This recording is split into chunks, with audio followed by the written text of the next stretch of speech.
Welcome to this LBI London conversation with Sheila Hayman, director and writer of Fanny, the Other Mendelssohn. We're delighted that Sheila could take the time to speak with us about her extraordinary film and about the remarkable life and music of her great-great-great-grandmother, Fanny Mendelssohn Hensel. Sheila, what first drew you back to Fanny Mendelssohn Hensel after your earlier film on the Mendelssohns? Before I made my film about Felix and the Nazis, I didn't really know very much about Fanny, despite her being my great-great-great-grandmother. But in the course of making that film, I started to hear about Fanny, and I realized that she was infinitely more interesting character than Felix, partly because she was less constrained by convention. And so Felix, he lived the life of a sort of celebrity, almost a bit like being a sort of Instagram influencer today. Everything he did, everywhere he went, everything he composed, every concert he gave, he was watched and observed and commented on. And so everything he did had to be perfect. He couldn't put a foot wrong. And that goes for his music as well. It's always perfectly realized and perfectly finished. And that was a great strain on him, but it also made him rather uninterestingly bland as a person. Fanny had no such inhibitions, and so she was obviously a much more interesting character, and everything I found out about her just consolidated that view, including a description of her by her son Sebastian, whose contribution to history was mostly writing the history of the family. He mentions Fanny a lot as a mother, as a wife, as a housekeeper, not once as a musician. But he does include this amazing portrait of her character in which he says that she hated wearing hats because the veils got caught in her glasses, hated social ambition and pretension, couldn't deal with parties, couldn't deal with people who were stuck up and thought a lot of themselves, was extremely funny, extremely critical, and extremely affectionate to people that she liked. And she just sounded like such an interesting character and such a modern character, including the dilemmas that she battled all her life between being a woman and being a creative artist and being a mother and being a householder. I just thought, this is the woman I want to make the film about. The Mendelssohn family's Jewish background, conversion, and social ambition sit quietly but powerfully behind the film. How important was that context to your understanding of Fanny's world? The conversion from Judaism to Christianity was largely done for reasons of pragmatism. Moses Mendelssohn was obviously a great Jewish scholar, and so his son Abraham, who was Fanny and Felix's father, waited until Moses was dead before taking this step. But the truth of the matter is that at that time, at the end of the 18th century and the beginning of the 19th century, it was a time of enlightenment, and it was a time when religion, conventional religions in general, were sort of on the wane.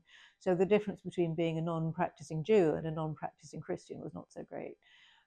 But Abraham converted first his children and then himself and his wife, largely so that they would have full civil rights. So Felix, who was clearly musically talented to the point of genius from a very young age, was selected as being, as it were, the person to talent wash the family's money. They'd made a lot of money, but they were even more visible as a result of that in Berlin high society. And what was really important for Abraham was to prove to Berlin high society that they were not just rich, but also talented and creative. So without being Christian or without the conversion, Felix wouldn't have been able to travel. And Abraham wanted him to go on a European tour, to expand his horizons, to hear other music, to write his own music, and to establish his career as a composer and conductor and performer. And so initially, that was the reason for the conversion. What's interesting is that all the children, to different degrees, resisted the idea of abandoning their Jewish heritage. Abraham wanted them to change their surname to Bartholdy and forget Mendelssohn altogether. None of them was willing to do that. Felix compromised on Mendelssohn Bartholdy, but there are various letters from Fanny and from her sister Rebecca, basically talking about the hated Bartholdy name and saying that they would never be Bartholdy. I think they were very proud of their heritage and they wanted to be both, which is not an unreasonable thing to want, but it was difficult at that time. The film shows a household that is brilliant, affectionate, and very controlled. How did that atmosphere shape Fanny's development as an artist? Both Fanny and Felix were ruthlessly disciplined into learning at a very early age. They would get up at 5 o'clock to do their homework, to do their music practice, to start doing their lessons. They were both educated in all the classics and all the usual academic subjects, as well as obviously in music. And they were educated side by side until Fanny was 14 and Felix was 10. They had an identical education and they were considered to be identically gifted. At that point, Fanny was told by her father that she was going to be a housewife and a mother, and that her music could only be an ornament, but that Felix could make a career out of it. And he was gratified to know that Fanny was happy about this, as befitted her status as a woman. Fanny was not necessarily very happy about this, but the letter she wrote in response has been lost. So from that point onwards, she knew that she was essentially had to choose between fulfilling her creative impulses and her nature and pleasing her family. And that was an incredibly difficult burden that she had to struggle with throughout her life, because she was very affectionate and she was very dutiful and she loved her family. She also had the example of her aunt, Dorothea Veit Schlegel-Schelling, who had scandalously divorced her first Jewish husband and then run off with somebody else, and then divorced him and run off with somebody else, and had converted first to Protestantism and then to Catholicism. I think that's the order in which it happened. Anyway, she was considered to be a bit of a, she was considered to be a terrible black sheep of the family. And I think that example was held over Fanny's head. So she really, really didn't want to do anything that would in any way besmirch the family's reputation. But at the same time, she also couldn't suppress her natural gifts. And so she went on composing and performing, and she put on these concerts in her house. And she ended up writing, as we know, over 450 pieces of music in 25 years, which is pretty extraordinary for anybody. What most convinced you that Fanny's music deserved to be heard on its own terms, rather than only as a footnote to Felix? I'm not a musician, but people who know a lot more about music than I do talk about Fanny's music as being much more adventurous, much more interesting, and having much more sort of potential in a way than Felix is. I think going back to this business about Felix, his music is obviously extraordinary and beautiful and wonderful, but he always sort of stayed between the lines, partly because I think it was his nature I think he was more conservative by nature than Fanny, but also again, because he didn't want to sort of shock people or scandalize people or ruin his reputation. Whereas Fanny was composing essentially for herself. As far as she knew, her music would never be heard by anybody else, and certainly, as far as she knew, would never be published or performed widely. And so she could afford to write what she wanted and to experiment and to play around. The tragedy really is that because she didn't have access to larger resources, she never really experimented with larger forms. I think she would have written fantastic operas. She was a very, very passionate person, and that really shows in her music. Her part songs are absolutely beautiful, so she was a great writer for the voice. I think she could have written very, very interesting and imaginative and stirring symphonies probably as well. Again, she never got the opportunity to do that. She only wrote one orchestral work, her Overture in C, which is performed quite often. It's okay, but it's not amazing. But I think, again, when she did do things that were going to be played or heard, when she knew she was going to perform them, she was a little bit more inhibited. So the music that she wrote for herself, as it were, is perhaps more interesting and imaginative. When people say, oh, her music isn't as good as Felix's, what you have to remember was that in those days, with no recorded sound of any kind, the only music you could hear was music that was being played in the room where you were, either music that you made yourself or music that somebody else was playing. There was no possibility of hearing it any other way. And Fanny wasn't able to travel outside Germany until she was over 30. She had one trip to Switzerland when she was 16, and apart from that, she was basically in Berlin. And music in Germany and in London and in Rome and in Paris was completely different, because it developed separately. So when she did finally get to Italy in 1839, she took with her Bach and Beethoven for the first time. Nobody in Italy had ever heard Bach or Beethoven until Fanny brought them. And they were astounded, not surprisingly. But that really constrained her ability and her experience. She also wasn't taught orchestration. Her musical education finished at the point where Felix started to learn what all the different instruments could do. She wasn't taught that. So later on, when Felix writes in letters to her, how can you possibly think that a clarinet could play that note, or that's going to sound awful on the oboe? How was she to know? She'd never been told. So I think you can't really compare the music that she was able to produce with Felix's, because the circumstances in which she produced it were so completely different. The archive is crucial in the film. Letters, diaries, manuscripts, and the sense of a life being recovered piece by piece. What was the most exciting discovery for you? The film could not have been made without the present day story of the still hidden Easter Sonata manuscript. Um, Making a film about somebody who died 200 years ago, especially somebody nobody's ever heard of, is quite difficult, because what do you point the camera at? And so, although I really wanted to make this film, I had no idea how I was going to structure it, let alone get it funded, until I came upon this story of the Easter Sonata, this lost work, which had been attributed to Felix when it was discovered, and then the manuscript had disappeared again before anybody was able to establish for sure who had actually written it. And so, having discovered that, that then gave me a sort of present day story structure to structure the story on. So I suppose the most exciting revelations were when we discovered in the Berlin State Archive that Fanny's diary, on the day in which Felix left for his grand tour, she writes in her diary, "I played my Easter Sonata." So that's the only time she ever mentioned it in her life. And then it was mentioned again in a letter a few months later by Felix's friend Klingemann from Liverpool, saying that Felix had played it. But again, it was just that was an attributed thing. So that was one thing. And then the actual discovery of the manuscript itself, when we started to make the film, we had no idea where it was.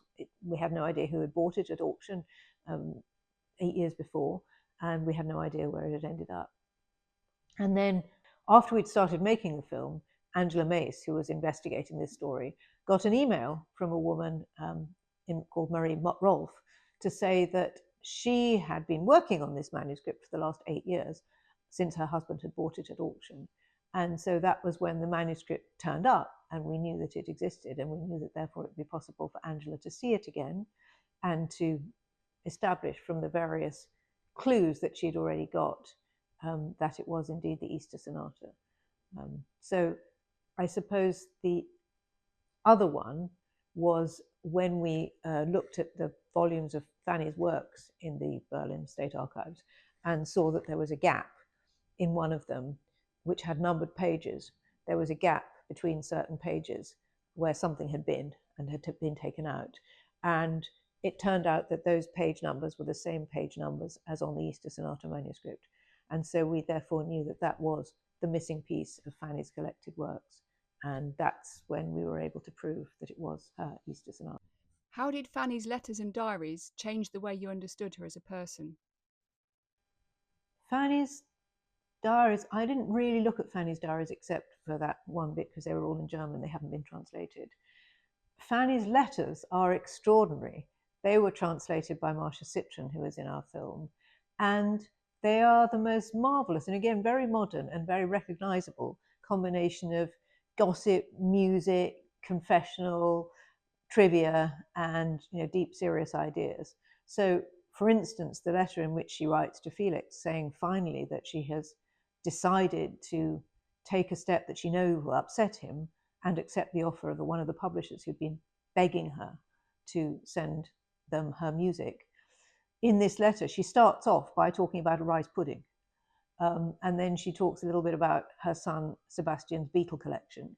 And then she finally gets around to saying, by the way, I'm going to do this thing that you've been trying to stop me doing for 40 years, and I'm going to publish my music.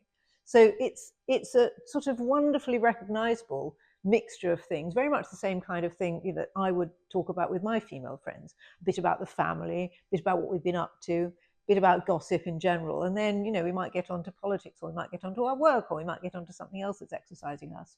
And it's a completely unfiltered account of her as a person that you get from these letters. It's completely fascinating. The relationship between Fanny and Felix is one of the most fascinating parts of the story. How did you think about their bond, both as siblings and as artists? It's very easy to think of Felix as the villain of this story because he was the one who resisted, even after their parents were dead, he was the one who resisted allowing her to publish. He was the one who constantly criticized her music. He did actually say positive things, but she only ever read and heard the negative things. He was the one who seemed to be trying to sort of stop her and stuff her back into the box. But you have to look at Felix's position. He was, after their parents died, after Abraham died, Felix was the head of the family. He was responsible for the family's reputation. And he took that duty very seriously. I think the bit that I find hardest to understand about their relationship is that the reason he gives for not wanting Fanny to publish her music. They had been inseparable for the first 20 years of his life. He knew her better than anybody. He also knew that she had been writing music, and he knew that at the point in 1837 when he writes to his mother saying, I don't think she should publish her music, and I will only give her permission if she asks me, but by the way, you mustn't tell her that. At that point, she had already written, as he knew, he must have known, maybe 300 pieces of music. And the reason he gives is that he doesn't think she's serious. He doesn't think she's a serious composer. He doesn't think that she's committed enough to it after she had written 300 pieces of music. I mean, that's just extraordinary to me. If he had said, I don't think it would be very good for our reputation. If he had said, she doesn't really understand what it's like to be in the glare of publicity, and believe me, it's no picnic. If he had said any of those things, I could have thought, well, yes, maybe he really did have her interest at heart. But for him to say she's not serious is completely baffling. And I don't think I'll ever really understand that. It was sort of sad because as they grew older, as he got more established and as he got married and had more and more children, he sort of stopped responding to her as much as she would have liked. She didn't hear about his life. She didn't hear about his music. She didn't get things sent to her in the way that he had before. For quite a long time, even after they were separated in 1829, he used to send her his music before anybody else. He would show it to her. He would get her opinion, and he would often act on her judgment. You definitely respected her judgment. But gradually over time, these letters to her became fewer and fewer. They became less and less personal. And she felt that very deeply. She felt that she was losing this person whose musical understanding and her musical judgment she respected more than anybody else. I think that was a terrible loss to her, but I think she didn't feel that she was able to complain about it, so she mostly didn't. Fanny's marriage to Wilhelm Hensel seems both loving and constrained by the realities of the time. What did that relationship allow her, and what did it not? I think the constraints imposed on Fanny by her marriage were really only to do with Wilhelm's complete lack of knowledge of music. So he was an artist. He had come from nowhere. He had started off extremely poor and had sort of fought his way into the family and fought his way into Fanny's heart from ground zero. And so he understood what it was like to struggle. And he also understood what it was like to have a gift that you could not ignore and that you had to feed. And he was completely supportive of her having a career. In fact, he made it a condition of their marriage that she carry on composing. When she offered to give up, he said, absolutely not. He said, you're an artist. This is who you are. This is what I love you for. You're going to carry on, which is amazing. And although they didn't have a lot of money, they had enough that she didn't actually have to sort of do the cooking and the washing herself. Although she did actually look after Sebastian. She never had a nanny for Sebastian, so he just kind of hung around wherever she was or wherever Wilhelm was. The trouble was that he had absolutely a tin ear for music. There's this famous story about how Felix, as a young boy, wrote a sort of musical piece for the family to perform. And Wilhelm's part was just to sing one note, and he sung that out of tune. He absolutely could not.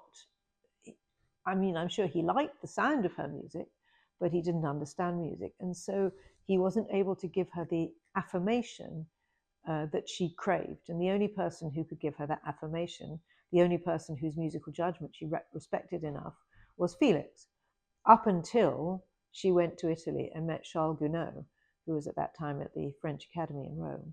And in Charles Gounod, she met somebody whom she recognized as a hugely accomplished musician and somebody with very, very high standards. And when he said, "Your music is great," then she had somebody else to believe. And I think it was largely with that encouragement that she actually went ahead and published her music. Why does Fanny's story matter now, especially for audiences interested in Jewish history, women's lives, and cultural memory? Goodness knows how many stories there are of women of great genius and talent whose genius and talent was not recognized in their lifetimes. I think they're coming out of the woodwork almost daily, and I'm very happy about that. And in a way, it's kind of exciting because you feel that there is a whole canon of music waiting to be discovered. I think her story matters obviously for that reason, and because she is, she was a great person, and because I think her struggle is actually very recognizable even now. I think it's quite hard for women to insist on their right to serve their talent ahead of all the other duties that are imposed on them by culture and society. Shortly after finishing the film, I went off to a local art gallery, and there happened to be an exhibition of an Italian watercolorist, quite well-known Italian watercolor painter, but sort of second rank, I suppose. And one of the rooms of the exhibition was entirely filled with images of a jug and a plate and a bowl on a table, the same jug and plate and bowl on the table, in numerous different ways, dozens of different representations of this same arrangement of three things that he'd obviously worked and worked and worked and worked on until he got it right, while his sister, with whom he lived, did all the housework. And I thought, what would happen if one day after breakfast I was to say to the family, "Oh, I really like the way the light's falling on that bowl. I think I'm going to leave everything just as it is until I can actually portray it properly, until I can capture it in ink and in pencil and in watercolor and in chalk." You don't mind, do you? And if I had then dedicated the next month to just capturing a representation of that plate and jug and bowl, I mean, it's unimaginable.